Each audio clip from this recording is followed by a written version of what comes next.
నమస్కారం N9 news కి స్వాగతం. హెడ్లైన్ చూద్దాం.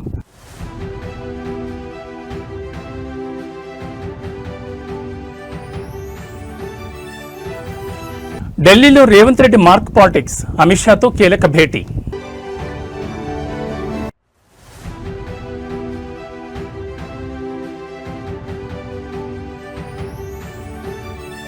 నేటితో అనర్హత పిటిషన్ల విచారణకు ముగింపు, స్పీకర్ నిర్ణయంపై ఉత్కంఠ.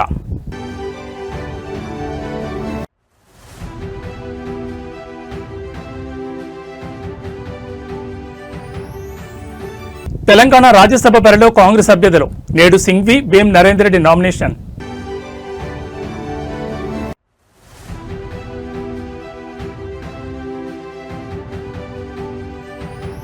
ఏపీ హైకోర్టు ఆదేశాలతో విచారణకు హాజరైన సునీల్ నాయక్, గుంటూరులోని సిసిఎస్ పోలీస్ స్టేషన్లో కొనసాగుతున్న విచారణ.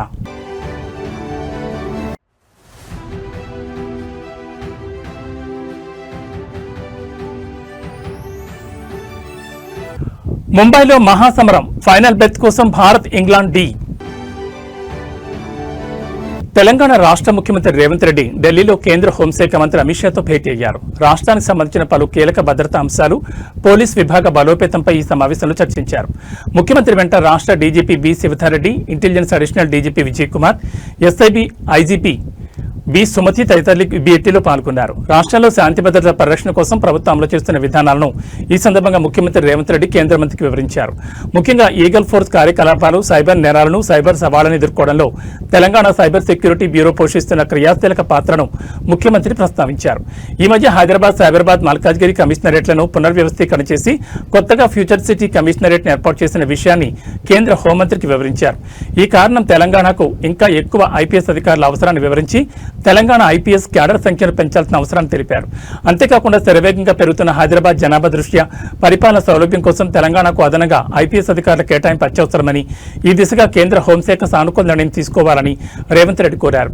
అదేవిధంగా రాష్ట్రంలో ఈ మధ్య అజ్ఞాతాన్ని వీడి బయటకు వచ్చిన మావోయిస్ట్ నాయకుల విషయం కూడా చర్చకొచ్చింది. మిగిలిన మావోయిస్ట్ నాయకుల లొంగుబాటు, వారి పునరావాసానికి సంబంధించిన విషయాలను సీఎం ఈ సమావేశంలో వివరించారు. గత 2 సంవత్సరాల కాలంలో రాష్ట్రంలో గణనీయమైన మార్పులు వచ్చాయని, మొత్తం 591 మంది మావోయిస్టులు తెలంగాణ రాష్ట్రంలో ఆయుధాలను వీడి జనజీవన స్రవంతిలో కలిసిన విషయాన్ని కేంద్ర మంత్రి దృష్టికి తీసుకెళ్లారు. ఇటీవల కాలంలో పలువురు మావోయిస్టు అగ్రనేతలు కూడా సాధారణ జీవితం గడిపేందుకు ముందుకు రావడం శుభపరిణామని, వీరందరికీ ప్రభుత్వం తరపున కల్పిస్తున్న సౌకర్యాలను వివరించారు. వెనుకబడిన ప్రాంతాల్లో అభివృద్ధి పనులకు కేంద్రం నుంచి అందాల్సిన సహకారంపై కూడా చర్చించారు. దీంతో పాటు రాష్ట్రానికి రావాల్సిన ప్రాజెక్టుల గురించి కూడా అమిత్ షాతో రేవంత్ రెడ్డి చర్చించారు.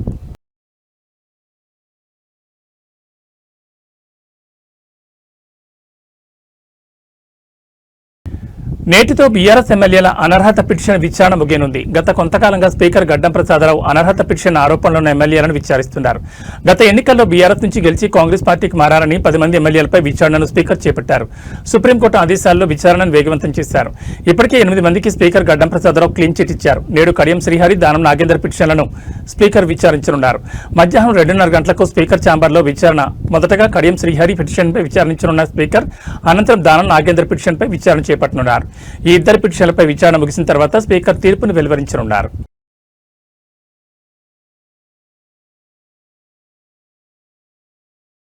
తెలంగాణ రాష్ట్రం నుండి ఖాళీ అయిన 2 రాజ్యసభ స్థానాలకు కాంగ్రెస్ పార్టీ అభ్యర్థులు ఈ రోజు నామినేషన్స్ వేయనున్నారు. కాంగ్రెస్ పార్టీ నుంచి రాజ్యసభ అభ్యర్థులుగా అభిషేక్ మను సింఘ్వి, వేం నరేందర్ రెడ్డిలను అధిష్టానం ప్రకటించింది. ఈ రోజు వీళ్ళిద్దరూ తమ నామినేషన్ దాఖలు చేయనున్నారు. హైదరాబాద్లోని అసెంబ్లీ ప్రాంగణంలో ఉన్న రిటర్నింగ్ అధికారి కార్యాలయంలో ఉదయం 10:30 గంటలకు వీరు అధికారికంగా నామినేషన్ పత్రాలు సమర్పించనున్నారు.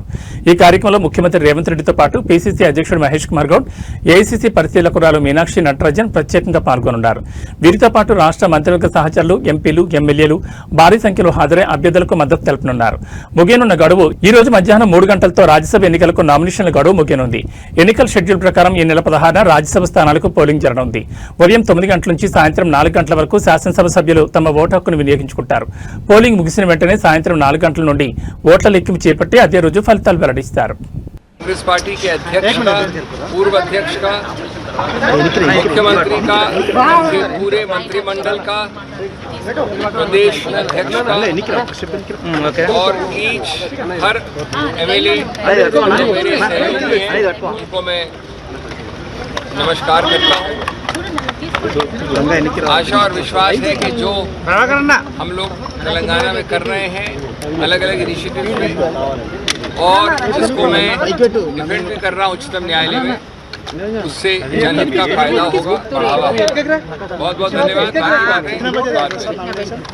अभी देखिए आप बता नहीं सकते, बताएंगे आप।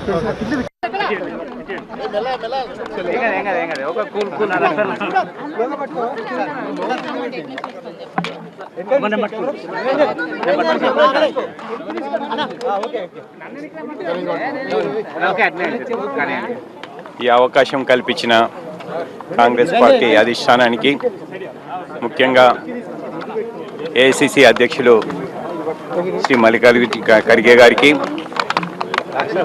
సోనియా గాంధీ గారికి, రాహుల్ గాంధీ గారికి, కేసీ వేణుగోపాల్ గారికి,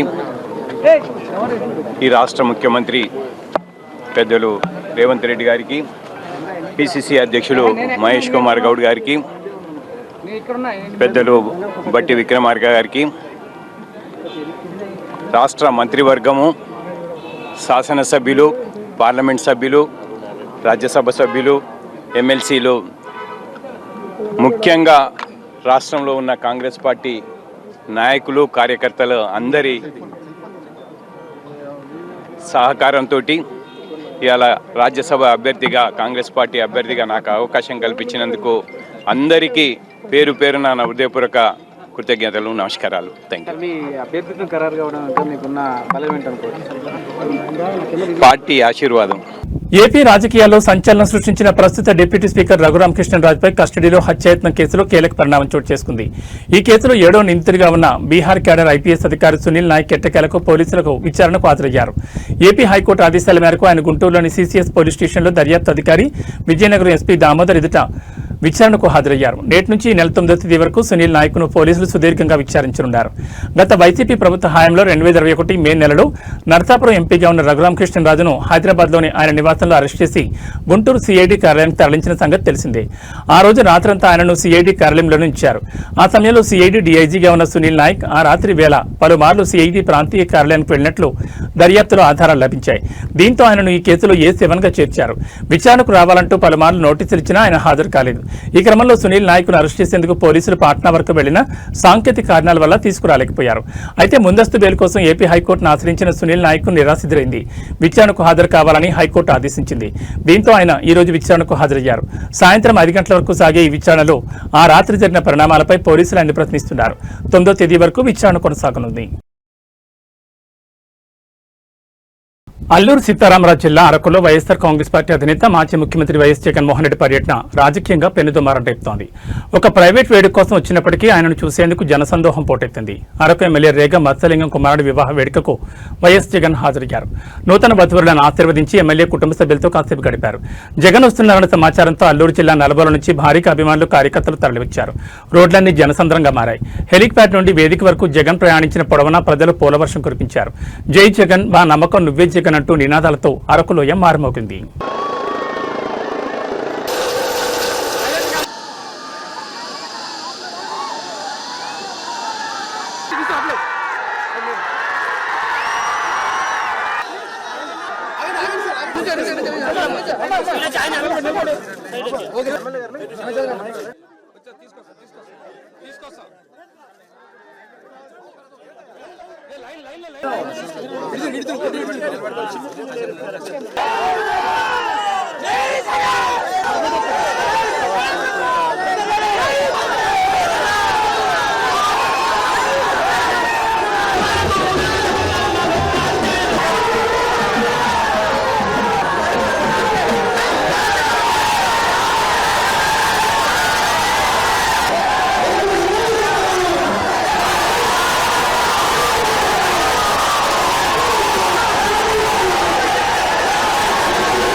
ఆంధ్రప్రదేశ్ శాసనమండలిలో గత 2 రోజులుగా వాడివేడిగా చర్చ జరుగుతోంది. ఏపీ బడ్జెట్ సమావేశాల్లో భాగంగా మండలి సమావేశాలు కొనసాగుతుండగా తిరుమల లడ్డు వ్యవహారంపై చర్చకు పట్టుబట్టారు. ఈ క్రమంలో నిన్న తిరుమల లడ్డు వ్యవహారంపై వాడివేడి చర్చ జరగా ఈ రోజు టీటీడీ చైర్మన్ బీఆర్ నాయుడును తొలగించాలని డిమాండ్ చేస్తూ మండలిలో వైసీపీ సభ్యులు వాయిదా తీర్మానమిచ్చారు. దీనిపై వెంటనే విచారణ చేపట్టాలని డిమాండ్ చేస్తూ ఈ రోజు సభ ప్రారంభం కాగానే ఆందోళన చేపట్టారు. దీంతో మండలి చైర్మన్ సభను వాయిదా వేశారు. అనంతరం వైసీపీ సభ్యులు ప్లకార్డులు పట్టుకుని మండలి చైర్మన్ పొడియం చుట్టుముట్టి నిరసన వ్యక్తం చేశారు. దీంతో సభలో అంతా గందరగోళ పరిస్థితి నెలకొంది.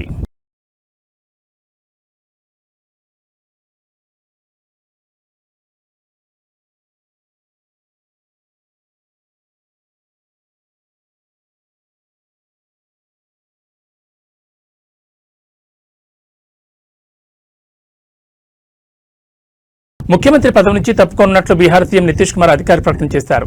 గత కొన్ని రోజులుగా ఆయన రాజ్యసభకు వెళ్తారనే ప్రచారం ఉంది. తాజాగా గురువారం ఆయన ఈ ప్రచారం నిజమని నిర్ధారించారు. గత 2 దశాబ్దాలకు పైగా మీరు నాపై ఉంచిన విశ్వాసం, మద్దతు నిరంతరం కొనసాగుతోంది. అదే పలంతో మేము బీహార్ రాష్ట్రానికి మీ అందరికీ సంపూర్ణ నిబద్ధతతో సేవ చేయగలిగాం.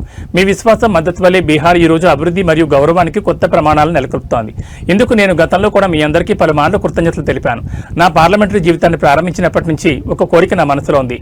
బీహార్ శాసనమండలి 2 సభలతో పాటు పార్లమెంట్లో 2 సభల సభ్యుడిగా కూడా ఉండాలని ఆశించాను. ఆ క్రమంలో ఈసారి జరుగుతున్న ఎన్నికల్లో రాజ్యసభ సభ్యుడిగా మారాలని కోరుకుంటున్నాను. మీతో నా ఈ అనుబంధం భవిష్యత్తులో కూడా అలాగే కొనసాగుతుందని నేను పూర్తి నిజాయితీతో హామీ ఇస్తున్నాను. మీ అందరితో కలిసి అభివృద్ధి చెందిన బీహార్ నిర్మాణం అనే సంకల్పం అలాగే కొనసాగుతుంది. కొత్తగా ఏర్పడే ప్రభుత్వానికి నా పూర్తి సహకారం మరియు మార్గదర్శకం ఉంటుందని ఆయన అధికారిక ప్రకటన చేశారు. రాజ్యసభ సభ్యుడిగా నితీష్ కుమార్ వెళ్లిన తర్వాత రాష్ట్రంలో కొత్త సీఎంగా బీజేపీ నేత ఉండబోతున్నారు. మరోవైపు నితీష్ కుమారుడు నిశాంత్ డిప్యూటీ సీఎం అయ్యే అవకాశం ఉంది. బీహార్ కొత్త సీఎంగా సామ్రాట్ చౌదరి బాధ్యతలు చేపట్టొచ్చని తెలుస్తోంది. तो आज जितना लोग बोल रहे हैं, जब उनकी पार्टी केंद्र में थी, हम तो 10 के बाद से शुरू किए हुए थे। लगातार सब जगह कितना आंदोलन, पटना, दिल्ली, कहाँ नहीं कितना हुआ सब आप जानते हैं। और हम लोग कर रहे थे, लोग जितना काम करवाए उसको देखने के लिए आए, तो हम नहीं कराए। 14 के बाद तो लोग फिर अलग हट गए, तो नहीं कराए, कितनी भी कोशिश किए थे। लेकिन हम इसके लिए लगातार बोलते रहे और इन लोगों को भी हमने कहा। तो अब एक बात हो रहा था, विशेष राज्य का दर्जा पहले से खत्म हो गया है। हम लोगों ने ही कह दिया कि विशेष राज्य का दर्जा दीजिए या विशेष अधिकार के लिए मदद दीजिए। यहाँ के लिए जो जरूरत है बिहार के लिए, क्योंकि बिहार को भी आगे बढ़ना है। तो बहुत कुछ किया है, आप जानते हैं कैसे बुरा हाल था पहले। जब हम लोग 5 से शुरू किए हैं, नवंबर 5 में, तो जो इतना काम करते हुए अब जहाँ देखिए ना कितना जगह पर जाने का रास्ता बना है, कितना ज्यादा स्कूल बना है, कितना एक नए चीजों का निर्माण हुआ है। अब पटना का ही देखिए ना, शाम के बाद कोई बाहर निकलने के लिए जाता था, आज जो घोषणा हुआ उसे आप खुश हैं ना? सुनिए ना, सब कुछ किया गया। तो हम लोगों ने शुरू से कह दिया था ये या बिहार को विशेष तौर पर मदद करिए इसके लिए। अब उसी में उन लोगों ने कई चीजों का मदद करने का घोषणा कर दिया। तो आप संतुष्ट हैं? कहना था कि भाई असल चीज है कि हम लोगों को जो हम लोग इतना काम कर रहे हैं, तो उसमें अगर केंद्र से बहुत सारे चीजों में और ज्यादा अतिरिक्त मदद मिलेगा तो फायदा होगा। ये तो हो ही रहा है, इसलिए बिना मतलब का लोग विशेष राज्य का दर्जा जो मांग रहे थे, राज्य का दर्जा का मांग अब खत्म होगा या आगे कंटिन्यू करेगा? हम लोग विशेष राज्य का दर्जा कह रहे थे। और अगर विशेष राज्य का दर्जा बहुत लोगों का था कि पहले से बंद कर दिया गया है इसलिए, तो उसके चलते एक सहायता के लिए बिहार के विकास के लिए मदद होना चाहिए बिहार को। तो वो तो करना शुरू कर दिया। आप खुश हैं? अरे हाँ भाई, हम तो ये दोनों चीज कह ही दिए थे, तो एक चीज का तो शुरू हो गया। రాజమండ్రిలో కల్తీ పాల వల్ల మంచాన పడ్డ వాళ్ళు ఇంకా కోలుకోవడం లేదు. రోజుకొకరుగా చనిపోతూ ఉండడం అక్కడి ప్రజలను ఆందోళన కలిగిస్తోంది. ఇంతవరకు 8 మంది చనిపోగా మరో 9 మంది పరిస్థితి విషమంగా ఉంది. మరో 4 డయాలసిస్ నిర్వహిస్తున్నారు. రాజమండ్రిలో కల్తీ పాల ఘటన వెలుగు చూసి 10 రోజులైంది. కానీ ఇప్పటికీ ఆ ప్రకంపనలు కొనసాగుతూనే ఉన్నాయి. మరోవైపు బాధితుల పరిస్థితి అంతకంతకు దిగజారుతోంది. ఇప్పటికీ పలువురు వెంటిలేటర్పైనే ఉండడం ఆందోళన కలిగిస్తోంది. బాధితుల ఆరోగ్యం కాస్తైనా మెరుగైన సూచనలు లేకపోగా ఒక్కొక్కరుగా చనిపోతూ ఉండడం ఆందోళన కలిగిస్తోంది. మృతుల సంఖ్య 7కు చేరింది. మరో 9 మందిని వెంటిలేటర్పై ఉంచి చికిత్స అందిస్తున్నారు. 4 పేషెంట్లకు డయాలసిస్ నిర్వహిస్తున్నారు. కల్తీపాలు ఘటనకు సంబంధించి ఇంతవరకు ఫోరెన్సిక్ ల్యాబ్ నివేదిక రాలేదు. దీంతో పాల వల్లే విష ప్రభావం పడిందని భావిస్తున్న అసలు కారణాలు ఇంకా తెలియరావడం లేదు. అయితే ఎఫ్ఎస్ఎల్ రిపోర్ట్ అందడానికి 5 నుంచి 7 రోజులు పడుతుందని అంటున్నారు.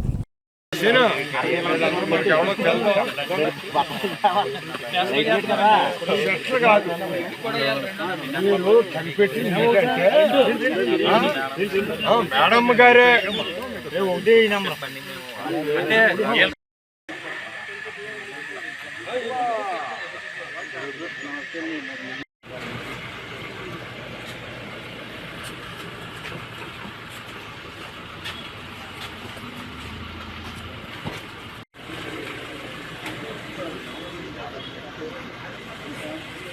పొట్ట చేత పట్టుకుని పొరుగు రాష్ట్రానికి కూలి పనులకు వెళ్లిన అతను కోట్లకు పడగలెత్తాడు. ఎన్నికల్లో పోటీ చేసే స్థాయికి ఎదిగాడు.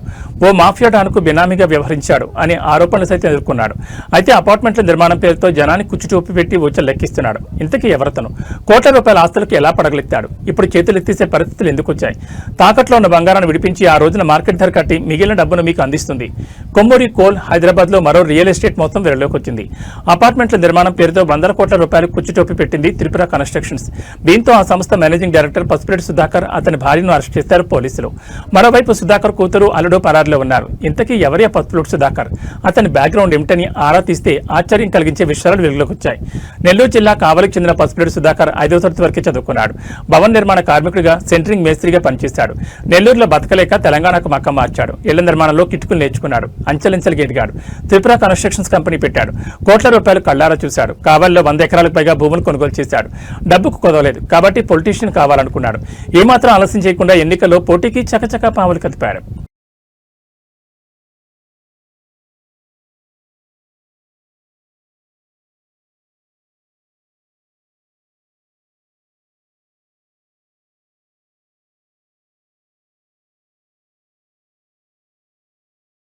రేషన్ కార్డు లబ్ధిదారులకు కేంద్ర ప్రభుత్వం గుడ్ న్యూస్ చెప్పింది. రానున్న వేసవిలో ఎండల తీవ్రత కారణంగా పేద ప్రజలు ప్రతి నెల రేషన్ దుకాణాల వద్ద గంటల తరబడి ఎదురు చూస్తూ ఇబ్బందులు పడకుండా కీలక నిర్ణయం తీసుకుంది. ఏప్రిల్, మే, జూన్ నెలలకు సంబంధించిన రేషన్ బియ్యం ఒకేసారి పంపిణీ చేయాలని కేంద్ర పౌర సరఫరాల శాఖ అన్ని రాష్ట్రాలకు బుధవారం ఆదేశాలు జారీ చేసింది. మార్చి మొదటి వారం నుంచి ఎండలు పెరగడం, రాబోయే రోజుల్లో మరింత తీవ్రతరమవుతాయని వాతావరణ శాఖ హెచ్చరికలు జారీ చేయడంతో లబ్ధిదారుల కోసం ముందుగా బియ్యం పంపిణీకి శ్రీకారం చుట్టారు. ఈ నిర్ణయంతో తెలంగాణలో సుమారుగా 3.20 కోట్ల మందికి ముందస్తుగా బియ్యం పంపిణీ జరగనుంది. కేంద్రం ఆదేశాల మేరకు 3 నెలల కోటా కింద ఒకేసారి పంపిణీ చేస్తే ఒక వ్యక్తికి 18 కిలోల బియ్యం అందించాలి. ఒక కుటుంబంలో 4 ఉంటే మొత్తంగా 72 కిలోలు పంపిణీ చేయాల్సి ఉంటుంది. జాతీయ ఆహార భద్రతా చట్టం కింద కేటాయించిన ఆహార ధాన్యాలను జూన్ 2026 వరకు ముందుగానే సేకరించి లబ్ధిదారులకు వెంటనే పంపిణీ చేయాలని కేంద్ర ప్రభుత్వం అన్ని రాష్ట్రాలు, కేంద్రపాలిత ప్రాంతాలను ఆదేశించింది.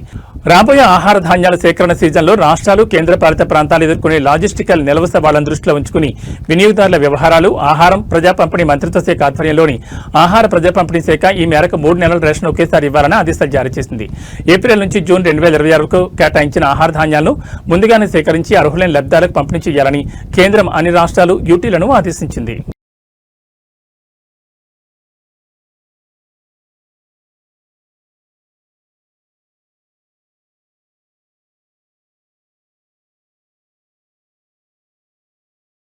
హిస్సార్ నుంచి సికింద్రాబాద్ కు ప్రయాణికులతో వెళ్తున్న హిస్సార్ ఎక్స్ప్రెస్ ట్రైన్ కు త్రుటిలో పెను ప్రమాదం తప్పింది.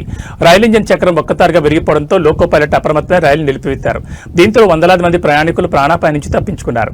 రైల్వే అధికారులు తెలిపిన వివరాల ప్రకారం హైదరాబాద్ వైపు వెళ్తున్న హిస్సార్ ఎక్స్ప్రెస్ హనుమకొండ జిల్లా ఉప్పల్ రైల్వే స్టేషన్ సమీపంలోని మడిపల్లి గేట్ వద్దకు రాగానే సాంకేతిక లోపం తలెత్తింది. ఇంజిన్ చక్రం విరిగిపోవడానికి గమనించిన రైల్వే సిబ్బంది వెంటనే రైలును అక్కడ నిలిపివేశారు. ఫలితంగా సుమారు 4 గంటల పాటు రైలు ట్రాక్ పైన ఉండిపోయింది. నిర్మానుష్య ప్రదేశంలో ట్రైన్ నిలిచిపోవడంతో ప్రయాణికులు తీవ్ర ఇబ్బందులు ఎదుర్కొన్నారు. సమాచారం అందుకున్న రైల్వే సాంకేతిక నిపుణులు ఘటనా స్థలాన్ని చేరుకుని ప్రాథమిక మరమ్మతులు చేపట్టారు. అనంతరం కాజీపేట నుంచి మరో ఇంజిన్ రప్పించి దాని సహాయంతో రైలును నెమ్మదిగా ఉప్పల్ రైల్వే స్టేషన్ తరలించారు. అక్కడి నుంచి ప్రయాణికులను గమ్యస్థానాలకు చేర్చేలా ఏర్పాట్లు చేశారు. ఇక రైలు ఇంజిన్ చక్రం విరిగిపోవడంపై రైల్వే ఉన్నతాధికారులు విచారణకు ఆదేశించారు. పట్టాల నాణ్యత లోపం, ఇంజిన్ మెయింటెనెన్స్ లోపం వల్ల ప్రమాదం జరిగిందా అనే కోణంలో దర్యాప్తు చేపడుతున్నారు.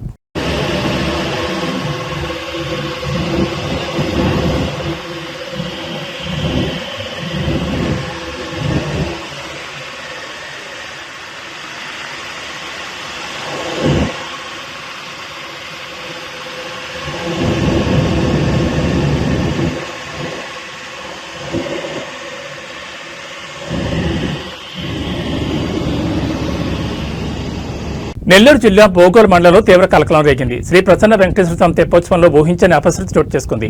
భక్తుల కోలాహల మధ్య జరుగుతున్న ఉత్సవంలో ఒక్కసారిగా తెప్ప పక్కకు ఒరిగిపోవడంతో భక్తులందరూ నీడలోకి పడిపోయారు. నిర్దేశించిన సామర్థ్యం కంటే విపరీతంగా అంటే దాదాపు 80 మందికి పైగా భక్తులు ఒకేసారి తెప్పపైకి ఎక్కడం ఈ ప్రమాదానికి ప్రధాన కారణమని తెలుస్తోంది. బరువు ఎక్కువడంతో బ్యాలెన్స్ తప్పిన తెప్ప చెరువులో ఒక పక్కకు మునిగిపోయింది. దీంతో ఒక్కసారిగా అక్కడ భయాందోళన నెలకొన్నాయి. ప్రాణాపాయ స్థితిలో ఉన్నప్పటికీ భక్తులు తమ ఆరాధ్య దైవాన్ని విడవలేదు. తెప్ప మునిగిపోతుండటంతో స్వామివారి విగ్రహాన్ని భక్తులు తమ చేతులతోనే మోస్తూ నీటిలో నడుచుకుంటూ ఊరేగింపులు పూర్తి చేశారు. ప్రస్తుతం అందుతున్న సమాచారం ప్రకారం నీటిలో పడ్డ భక్తులందరూ సురక్షితంగా బయటపడ్డారని తెలుస్తోంది. అయితే ఇలాంటి ఉత్సవాల సమయంలో కనీస భద్రతా ప్రమాణాలు పాటించకపోవడంపై స్థానికంగా విమర్శలు వ్యక్తమవుతున్నాయి. ఇంత పెద్ద ఎత్తున భక్తులు వస్తున్నప్పుడు అధికారులు, నిర్వాహకులు ఎందుకు అప్రమత్తంగా లేరనే ప్రశ్నలు తలెత్తుతున్నాయి.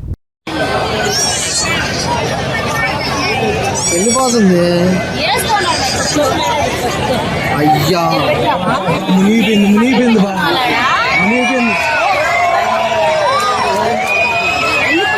లైట్లు ఆపేయాలి.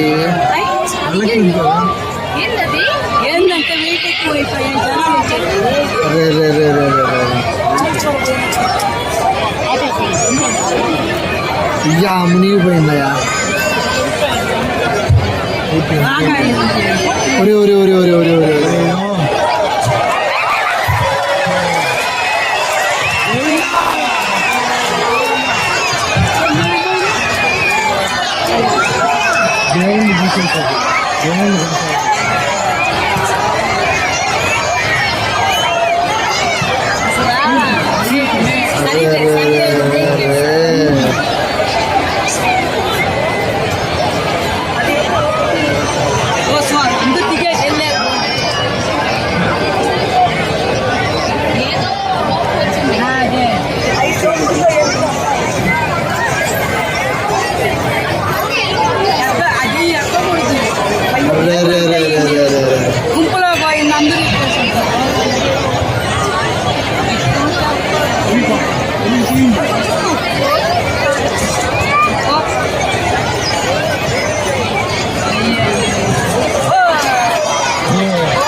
దిగేసినారు కదా అందరూ.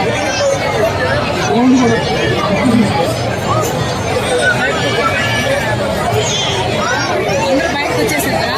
అందరూ వచ్చేసినారు. దేవుణ్ణి కూడా తీసేసినారు. ఏదో లోపం మామూలుగా ఏంటంటే అటు ఇటు. T20 వరల్డ్ కప్ 2026లో మరో ఉత్కంఠభరిత ఘట్టానికి సమయం ఆసన్నమైంది. టోర్నీ సెమీఫైనల్ 2లో నేడు భారత్, ఇంగ్లాండ్ జట్లు తలపడనున్నాయి. ముంబైలోని వాంకడే స్టేడియం వేదికగా జరిగే ఈ పోరు ఫైనల్ బెత్తును ఖరారు చేయనుంది. ఈ మ్యాచ్లో ఏ జట్టు గెలుస్తుందో ఫైనల్లో న్యూజిలాండ్తో టైటిల్ పోరుకు సిద్ధమవుతుంది. ఇకపోతే సూర్యకుమార్ యాదవ్ నాయకత్వంలో టీమిండియా, హ్యారీ బ్రూక్స్ సారథ్యంలో ఇంగ్లాండ్ బరిలో దిగనున్నాయి. వరుసగా మూడో T20 వరల్డ్ కప్ సెమీఫైనల్లో ఈ రెండు జట్లు తలపడడం విశేషం. గడిచిన 2 వరల్డ్ కప్లలో 2022లో ఇంగ్లాండ్ భారత్ను ఓడించి ఫైనల్ చేరగా 2024లో గయానాలో దానికి భారత్ ప్రతీకారం తీర్చుకుని ఫైనల్ చేయి కప్పును సొంతం చేసుకుంది. ఇకపోతే ఈ మ్యాచ్లో వాతావరణం కూడా కీలక పాత్ర పోషించనుంది. ఒకవేళ వర్షం అడ్డంకిగా నిలిచి మ్యాచ్ నిలిచిపోతే రిజర్వ్ డేను కేటాయించారు. ఇందుకోసం గురువారం నాడు అదనంగా 90 నిమిషాలు, శుక్రవారం 120 నిమిషాలు అదనపు సమయం ఉంది. కనీసం 5 ఓవర్ల మ్యాచ్ జరిగేలా నిర్వాహకులు ఏర్పాట్లు చేయనున్నారు. ఒకవేళ మ్యాచ్ పూర్తిగా రద్దయితే సూపర్ 8 పాయింట్ల పట్టిక ఆధారంగా ఫలితం నిర్ణయిస్తారు.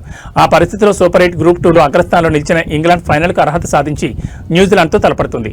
భారత్ సూపర్ 8 గ్రూప్ 1లో 2వ స్థానంలో నిలిచింది కాబట్టి భారత్ టోర్నీ నుండి నిష్క్రమించాల్సి ఉంటుంది. అయితే నేడు ముంబైలో వర్షం పడే అవకాశాలు ఏమాత్రం లేవు. దీంతో పూర్తి మ్యాచ్ జరిగే అవకాశాలున్నాయి. పిచ్ విషయానికి వస్తే ఈ టోర్నీలో ఈ గ్రౌండ్లో ఇప్పటికే 2 మ్యాచ్లు జరిగాయి. ఒక మ్యాచ్లో వెస్టిండీస్ 196 పరుగులు కాపాడుకోగా మరో మ్యాచ్లో ఇటలీ 123 పరుగులకు నేపాల్ను ఆల్అౌట్ చేసి 10 వికెట్ల తేడాతో విజయం సాధించింది.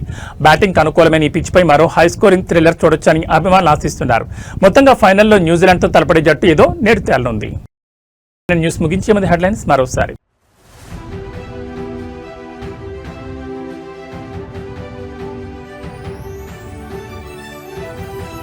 ఢిల్లీలో రేవంత్ రెడ్డి మార్క్ పాలిటిక్స్, అమిత్ షాతో కీలక భేటీ.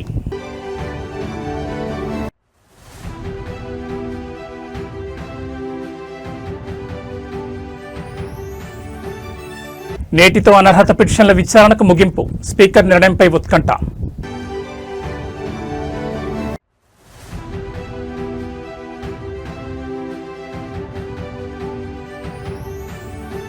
తెలంగాణ రాజ్యసభ బరిలో కాంగ్రెస్ అభ్యర్థులు నేడు సింఘ్వి, వేం నరేందర్ రెడ్డి నామినేషన్.